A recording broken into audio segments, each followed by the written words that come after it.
The sun has hardly risen over Stretton-on-Dunsmore, and already an average Saturday feels anything but. They know, don't they? Something's blown in off the Fosse Way, and it smells like culture.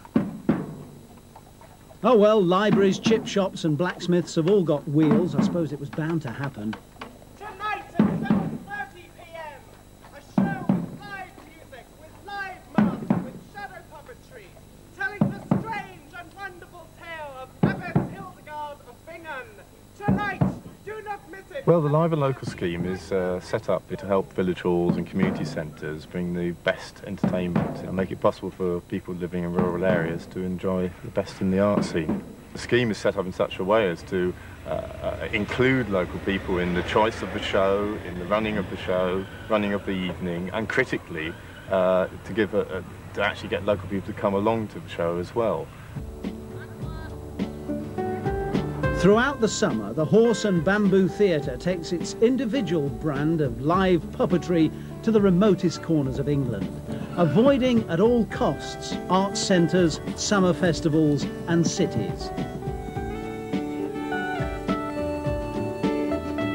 I have to ensure that the horse is all in good shape before we start a journey, all the harness is put on correctly and all the right adjustments are made. I essentially kind of like make all the important decisions as to which way we go, whether we should stop and give the horses a rest and some grass and some a drink, or whether we need to stop and have a rest and a drink.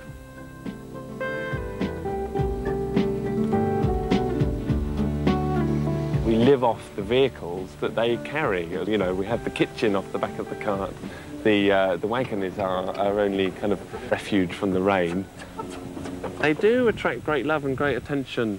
And of course that brings people to us, and people find out what we're doing. They wonder what it is that why these horse-drawn vehicles are pulled onto their school field. And that curiosity helps people discover us as a company, as a theatre company.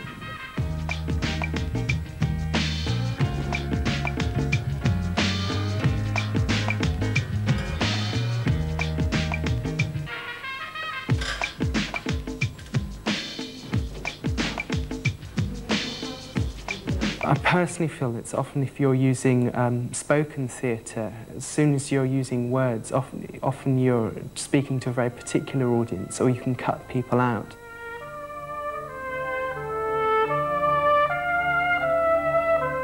It's very exciting when we play to audiences where there's never been theatre before. That's really the heart of our work, I think. Rural audiences are just as bit sophisticated as city audiences. People don't have a problem with the fact that we're doing a show about a 12th century mystic. In many ways, people are much more open because they don't have preconceived ideas of what a show should be like.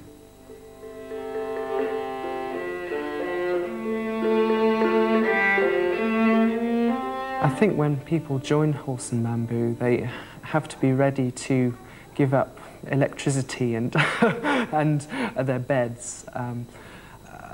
It's quite tough in many ways. There's points where it is quite depressing.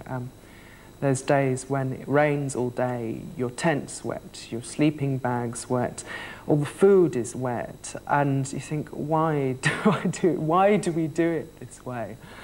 But then, you know, what you learn is that, you know, the rain always stops. I joined the company because I really like the lifestyle that the company leads. It was the combination of the mask work that attracted me, together with the way they do horse-drawn touring. With the mask work, it's really important that you're very, very accurate, because every gesture that you make, because once the face is covered, the body takes on a real importance. So one little hand gesture will be very, very important. Basically, I think most people suddenly realise what we're doing, and actually it's great when you're on the road and somebody will lean over their garden wall and say, I wish I could swap places with you, because I think people see what a great lifestyle that is, and I think it's sort of hard, isn't it, at the moment, isn't it? A lot of people are sort of trapped by quite a sort of business, fast life, and we come trundling down the lanes in this lovely, you know, way. And it's really romantic and sort of beautiful, and I think people see that. The show follows Hildegard's life from her as a young girl through to her death and beyond. So it's a journey into the afterlife almost.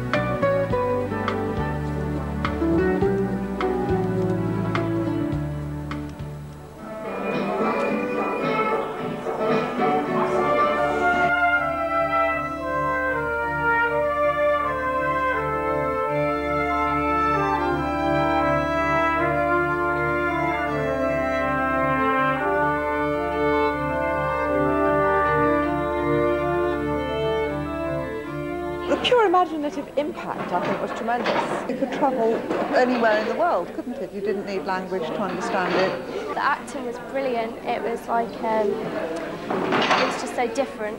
I really enjoyed it. I think now that we've seen it, we would make an effort to go further afield, but obviously we're very fortunate to have it in the village and right on our doorstep. It's wonderful that it's actually come here to us in Stretton. We haven't had to go and travel anywhere else for it. It's come to us here, and that's really great.